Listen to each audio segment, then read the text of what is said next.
Programme میں ایک بار پھر خوش آمدید ناظرین محترم. آپ کے سوالات اور رہنمائی کے لیے ہمارے ساتھ موجود ہمارے بہت ہی محترم جناب حضرت امیر محمد اکرم افغان صاحب.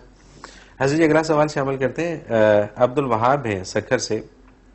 کیا مرنے کے بعد بھی شیخ سے برکات ملتی رہتی ہیں اور منازل میں ترقی ہوتی ہے؟ اور اگر سالک اور شیخ دونوں برزخ میں ہوں تو بھی ترقی ہوتی رہتی ہے؟ بچے مرنے کے بعد اعمال ختم ہو جاتے ہیں، ترقی کا مدار اعمال پر ہے. ٹھیک ہے.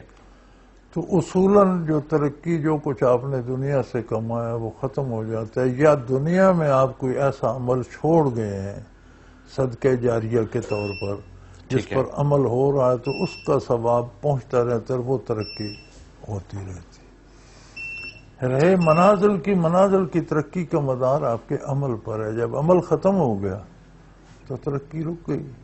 ٹھیک ہے. اب جو منزل ہے اس میں پھر کیفیات میں ترقی ہوتی ہے. ترقی دو قسم ہے.